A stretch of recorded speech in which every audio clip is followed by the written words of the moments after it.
All right, I'm Shaun Pinner. I guess I'm probably more known for being captured in Mariupol, but I mean, there's a lot more to it than that. I came in 2018. I was a sniper instructor for 2 years with National Guard and Azov. And then in those 2 years, I married, had a house on the left bank. My family essentially Ukrainian. I learned Russian first, not Ukrainian, just because of the geography of the country and where I live. I was really looking to stay in the country for a longer period of time. So the only place I could go was really the Marines. And really, it's sort of in my mid 40s, did I really want to go and sign a contract for 3 years? But it meant I would get my visa. I would move from that to more stable footing. By then, I was married to my wife, my Ukrainian wife. So I was looking to do a 3-year contract, and it was my fourth really deployment on the front lines rotation where the Russian invasion, full-scale invasion started in 2022. And I was about 800 meters forward of the first line when the invasion started in a sort of listening post on the front lines. And that's where obviously people might know me from, because I was heavily in the news and then captured and held as a captive for several months in Donetsk. Shaun, before we get into anything, how are you these days? I mean, not the polite version, the real one. Oh, good. So I slept like a baby.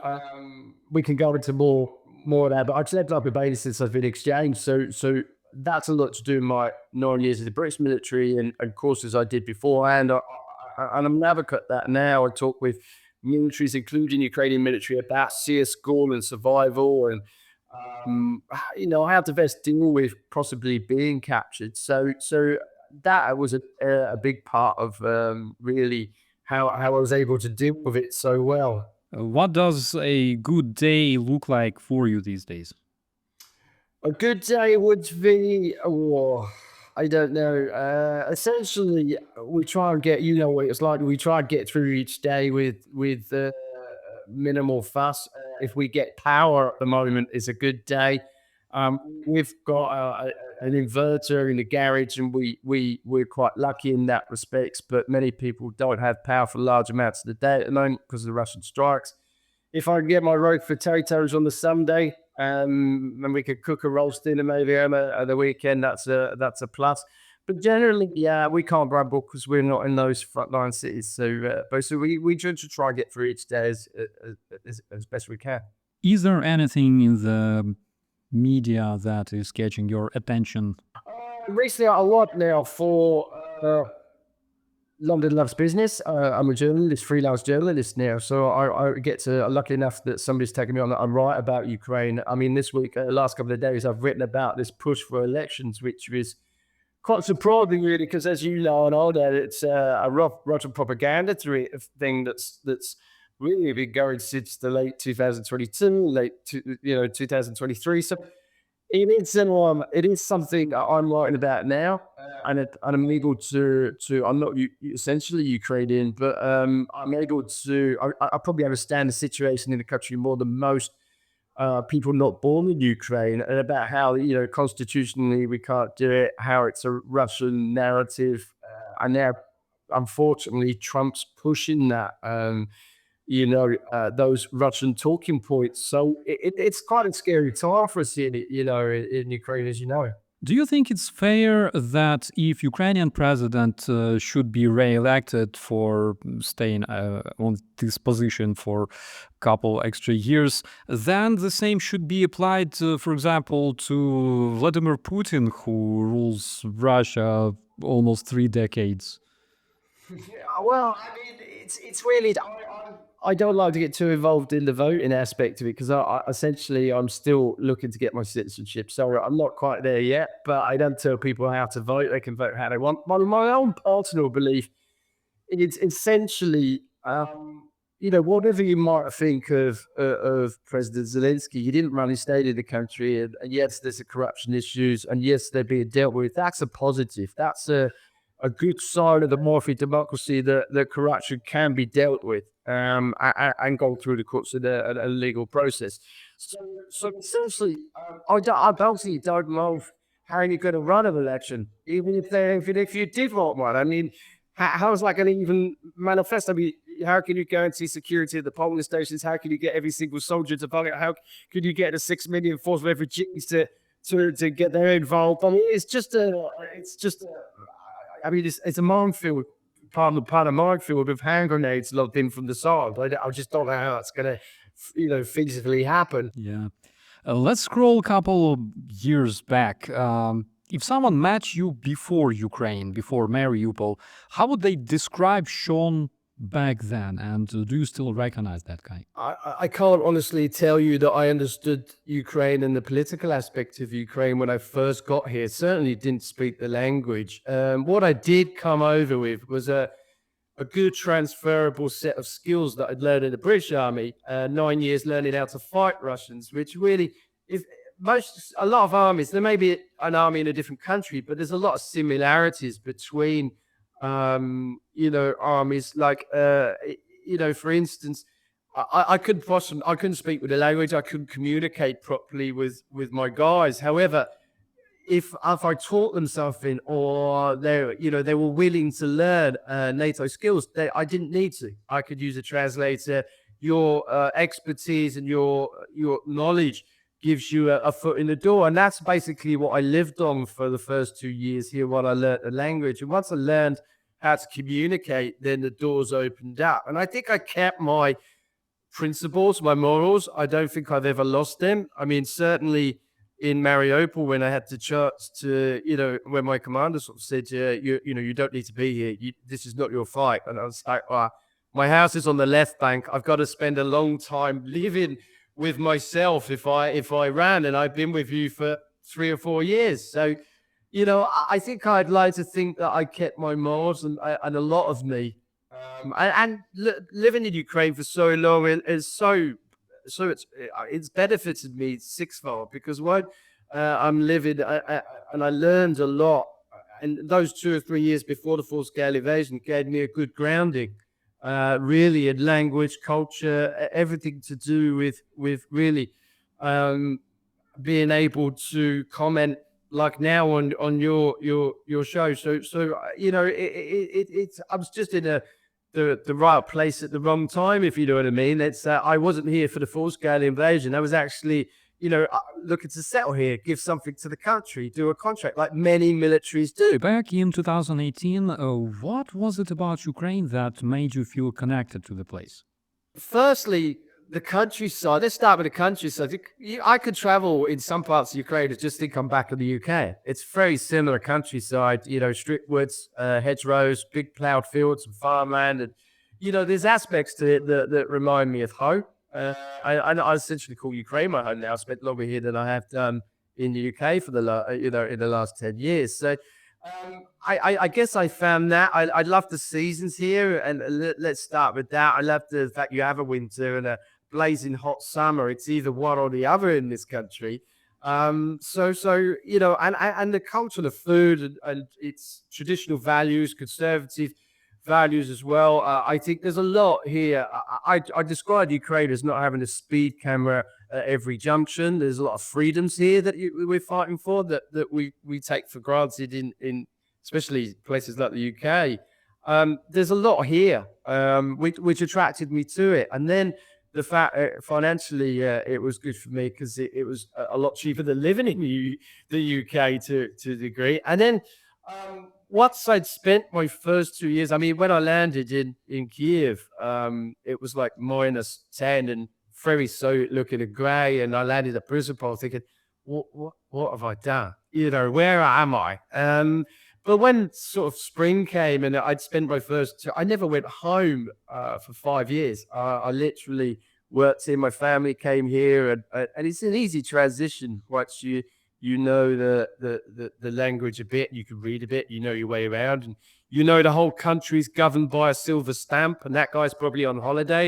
Once you get around those sorts of cultural and differences, then life becomes a lot easier here, and it's an amazing country. You spent years training and fighting together with Ukrainians. What did you see in that maybe people from outside Ukraine don't understand? Well, 2018 was different, a different military to 2022, and again, like you've alluded to, it's a different military again now. So it's gone through different stages. I mean, when I got here in 2018, the military was very much still centralized command, still very much Soviet doctrine. Um, except for where I was with the National Guard and Azov guys, they seem to embrace that NATO standards and NATO training very well and adapt very well. But when I went to the Marines, it was quite a culture shock. Where I went back, it was like going back in time with very little communication training, a little bit of medic training, hardly ever fired your rifle on the range. I just couldn't understand it. I didn't know how you trained an army. But what they did have abundance of, they were super fit, super keen, super versatile in their learning. If you, for instance, about 3 or 4 days before the full-scale invasion, we ended up getting the NLAWs and the anti-tank weapons, and I was the only one that had ever fired one, and that was a Law 94, some sort of 25 years ago on a range. That positively made me Gandalf when we got there in. But they were very quick to learn and adapt, to learn this, how to use them, effectively, for what was essentially a 2 or 3 day heads up, and this is how you use it, and then bang, you're straight into the fight with them. So they were pretty good at that, and they wanted to take the fight to the Russians. These were hardened people that wanted to defend their homes, including me. I had a home on the left bank, and I saw it as essentially, I would have thought anybody wanted to defend their home and family from, what essentially is a Russian imperialist land grab. That's a very interesting moment when Mariupol started spiraling in 2022. What was the mood among your guys? Can you describe it? I mean, I trained my whole army career to fight Russians, and essentially, we do the same thing in the British military, stand to, where all guns to bear on the trenches in the morning as the sun comes up, and the last thing at night. This time we were doing it for real, and we were a different army in 2022. Like I alluded to, 2018, we were centralized command, but just before the invasion, we'd done a lot of joint exercises. We were moving away from that, and in 3 years, I saw a massive transition of the capabilities of certainly the Ukrainian military. They were very preparing well for when I first got here, there wasn't essentially a high regard for NCOs. But by the time 2022 come, that had changed. Corporals and sergeants were taking in more at the roles that they should be doing, the administration, supplies of the platoons, and essentially before 2022, when I first got here, the platoon commander did everything. He was like the daddy, the father figure. OPSEC became a lot clearer. He would give us a battle picture. We'd have quick battle orders. When I first got here, that just wasn't the case. It was like, do this, go there. You sit in a room for 7 hours, and I just couldn't understand how you run an army like that. So it was making those changes that really, I put a lot of Mariupol, the success of that, hold it out for several weeks, down to the fact that we moved away from centralized command. We were moving more into a NATO sort of doctrine, and there was a lot of emphasis on people to fill in when people got injured or killed. So that was a lot down to the training we did beforehand. And compared to Ukrainian army and to the British army, what is the most surprising thing to you personally about the Russian army? What, they don't have any really value for infantry. Their infantry was poorly trained.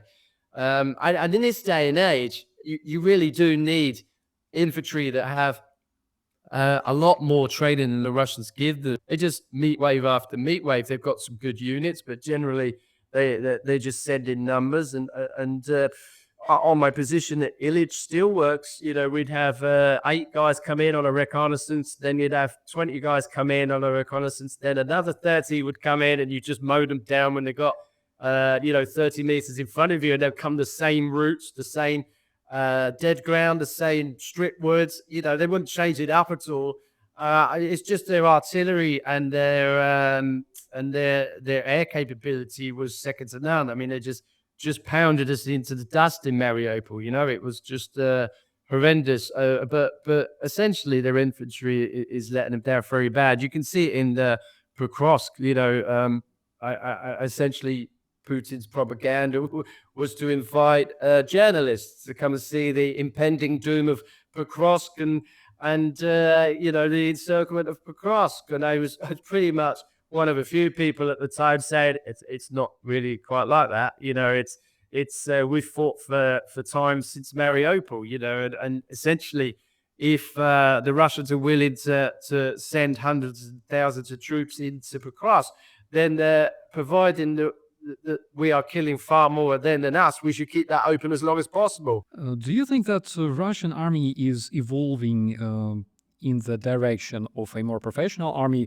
or can you say that all of their efforts regarding the recruitment and everything else is rotating around their so-called small groups tactics, because that's the only thing that actually works? I don't think they've, like I said, they've put too much stock in infantry, which has really let them down. I mean, essentially they've what, gained 1.4, let's just say 2% of the country since the full-scale invasion. You've got to remember they already had Crimea and some of Donetsk. So that, you know, essentially they've only hit Pokrovsk, which is what, 60 kilometers from Donetsk, where they started 4 years ago, and they've lost 1.1 million casualties. I mean, there's a massive propaganda push going by Russia now because of the failures. Putin knows he's failed. He hasn't got anywhere really. He has failed in all these reasons for invading Ukraine. So, you know, there's a massive push propaganda-wise to cover that up at the moment. It doesn't help with politically with Trump repeating some of the garbage that Putin's dishing out. So my world is, the soldier world has become sort of somewhat political in a way too. You have to understand physically what's going on, and Russia is adapting. The military is adapting.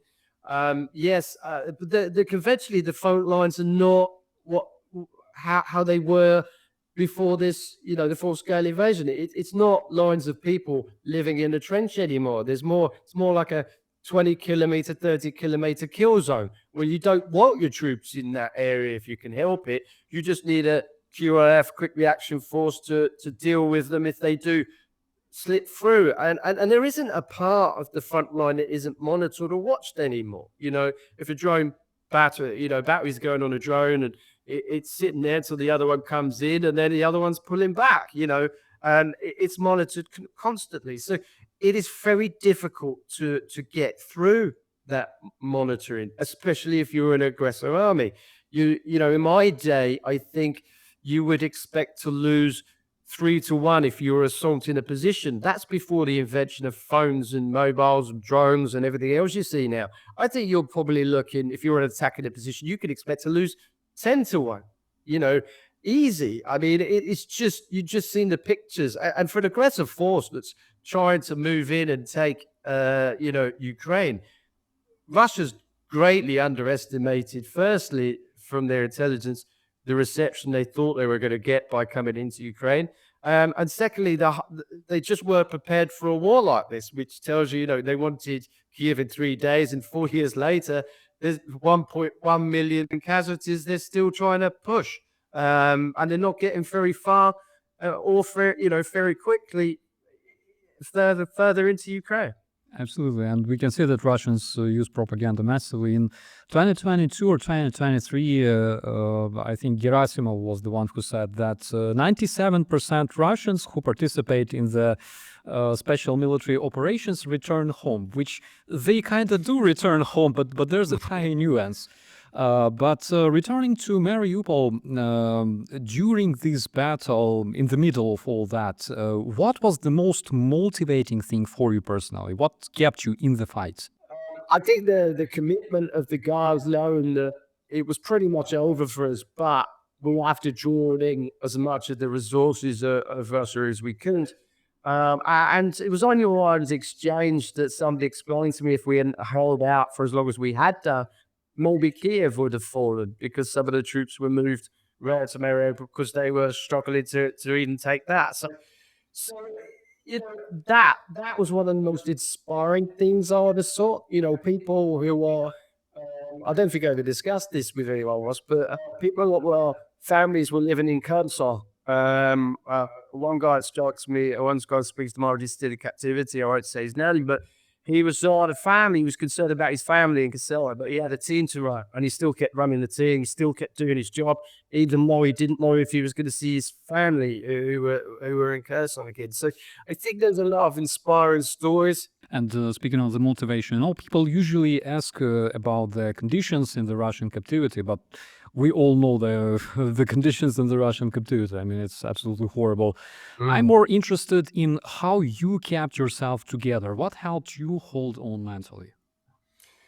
I, I was trained in resistance training. I mean, you can't train for pain, but I essentially understood the stages of capture. I went to America to do mine, SEER training, survival, evade, resist, and escape training in Fort Lewis in Washington State in America, where I lived. I was trying to work out what was going to happen next and trying to plan for that. Which now I look at the videos and the propaganda videos they recorded of me, and I use those now in my classes in my tuition to talk to people about how you're no longer a soldier as such. You're more of a politician. You have to balance your propaganda, and you have to balance every day. I evaluate every day first. You evaluate every 5 minutes, then you're evaluating every hour. And then eventually it does get a bit easier. But like you said, I mean, you're constantly being pulled out for propaganda. I was electrocuted, stabbed, and I was beaten very, very badly. And then on the top of that, starved for 60 days, just only allowed to eat a little bit of bread before I was then pushed on to Russian propaganda, which was trialed by public opinion long before I ever got to uh, a sham courtroom. And they all just projected to the domestic audience that I was this Nazi mercenary, the terrorist, not mentioning the fact that I've never actually left the country. I had legal status here. My family in Ukraine.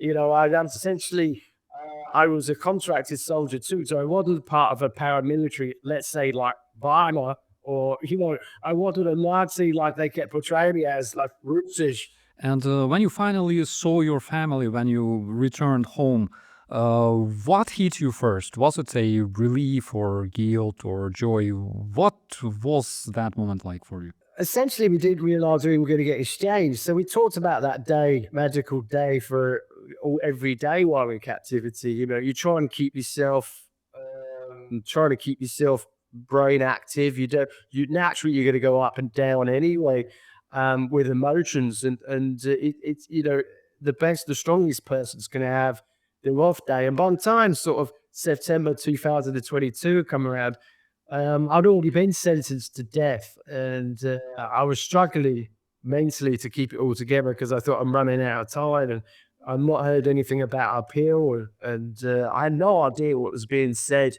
in the media circles until I was exchanged. So I had no idea they were talking about shooting me or hanging me, and having discussions on Russian TV about that, and whether unlikely would send my bullet to my mom and charge her for it, and all these things that were aired on Russian propaganda. I had no idea about till I was out, and I was just thinking, what sort of country is this?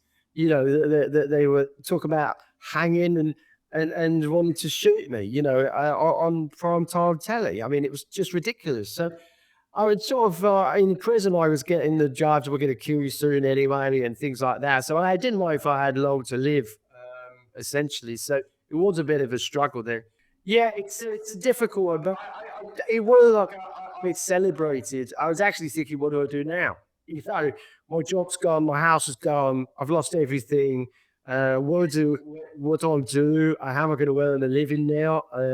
My whole plans have been, upended. And then I had to think about looking after my family, my wife. That was quite daunting, thinking that looking after myself is one thing, but having to look after a family is something completely different. So I was just really sort of thinking about my next move, and I was lucky enough that I wrote wrote memoirs anyway, and I couldn't write what's happened in Mariupol, but I got the opportunity to tell my story for a book. That gave me an outlet, really, and that everything else sort of springboarded from there. Now a journalist, now they're making a film and a book, and now they're doing all sorts of things. So yeah, it's a bit still 3 4 years later. Yeah, it's crazy. I remember my close friend was captured on the first day of the full-scale invasion in the Chernobyl area. And 7 months later, when he was released, I spent several days literally telling him the news, what was going on in Ukraine, because he had absolutely no information about the events that took place and everything else. I wonder, was there anything completely ordinary that felt strange or emotional when you got back? Yeah, I mean, everything was new. I mean, it gives. I'll be honest with you. I think you have a new outlook on life, for sure. I mean, every day is special now. I think I live each day to the max. So I certainly it's given me more drive to help Ukraine because all of our house back. I want my life back and all, and community. That I don't think that's ever going to be the same again. But still, I think certainly I want people to know what Russia is. Um, I certainly it does change it. I mean, there was a time when you moved your tent post, which was quite weird in captivity because all you eat is bread and dry bland food, and you're drinking technical water. For those who don't know, it's like water you wash your car with, not drinking water, and it's got smells funny. It's got little wiggly worms in it, um, we were drinking that for probably a whole time I was in captivity. Well, Dill, you spend your whole I don't know, I don't know whether to say this, but you spend your whole life with people. So when I first got my first sit down toilet by myself, it was amazing.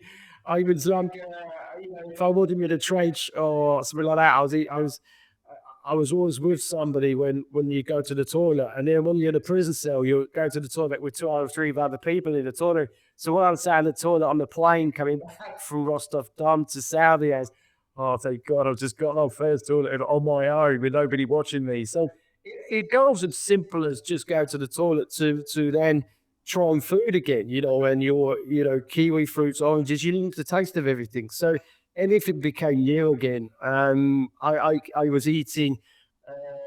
I was eating so much food so quickly, I almost gave myself a medical problem. The doctor said your sugars are high, you need to calm down, but this is a natural reaction to being starved. So I was eating pizzas, kebabs, curries, anything that's on 60 kilo when I got out. So I mean, they were going, you need to slow down. You need to slow down. What do you want people to remember about the soldiers you served with in Mariupol? I don't think people realize that during the full scale invasion, people were fighting in Mariupol, worried about their families, in places like Kherson. I don't think really, I've never seen anyone really talk about that, which is what I'm looking to write about next. Some of those stories where people just go on with it, despite the fact that they're in their family and they're in a Russian held occupied territory. So I don't think that really gets talked about much. I certainly don't see it in Western press. I'm able to talk about those things, write about those things that really journalists would never really understand or write about.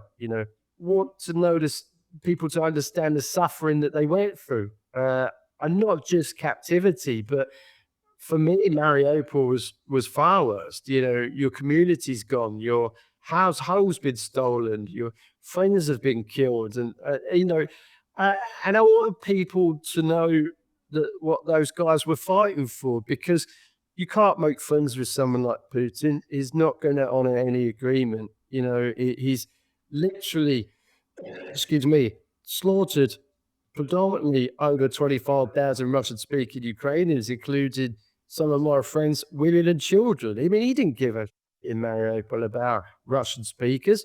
Why people think that they can rationalize with someone like that or a country like that, it's beyond me, because, it's just, look what he's done since Mariupol. He's hit hospitals, the children's hospital in Kiev.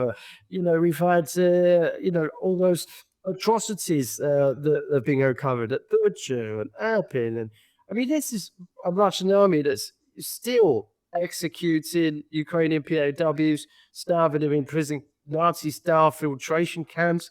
I mean, that's the language I'm using there just to get people interested in talking about Ukraine, because otherwise it's just, it's just Ukraine again. It's just in the news and it's taking a bit of a lull. You're just thinking it's only things like, peace process and Witkoff and Kushner's got back into, mainstream news again. It's almost accepted now that atrocities are just the law in Ukraine, and that should never be the case.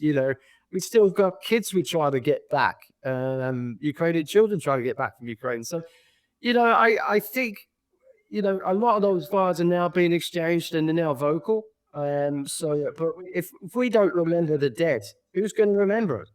So it's got to be some kid writing books about them, writing stories about the individuals, and that's where we're what we're trying to do now is just remember those I've set voices from the front up just to do that, to hear testimony from really inspiring people that have fought this war on the front. So, I don't think that's more of a hobby, but I think it's really important to document these, because many people have lost touch of what it is to fight in a war.